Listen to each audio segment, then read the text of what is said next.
Ja, začetek sezone, v finale sem prišel, samo v finalu se nič šlo. Malo je veter tudi pihal, tako da je težko dirkati. Že v kvalifikacijah smo imeli veliko težav s tem. Vsak se to malo drugače pada s tem, ampak mene je malo tudi metal ven iz rutine. Drugače pa bomo probali nadaljevati s takim tempom, napadati finala in boljše rezultate. Lahko razložite morda, veter jasno malce premika vratca levo in desno, to pomeni, da morate toliko bolj razmišljati o tisti čisti liniji, kot temu tudi sami rečete. Ja, tudi fizično je zelo naporno, ker se moraš skozi odmikati. Proga je že tako dolga, kakih 10 sekund daljša, kot smo navajeni.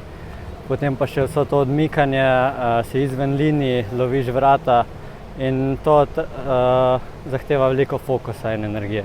Sicer je Evropsko prvenstvo nek štart tiste pestre mednarodne sezone, ki vas čaka še v nadaljevanju sezone. Sezona se šele dobro začela. Je ta finalna uvrstitev vsaj delno potrditev, da ste na dobri poti?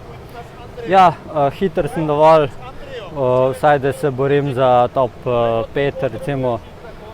Bom pa probal še malo delati na napakah, ki se dogajajo, malo bolj konstanten biti čez sezono. Pa potem cilji so na svetovnem prvenstvu tekmovati najbolj.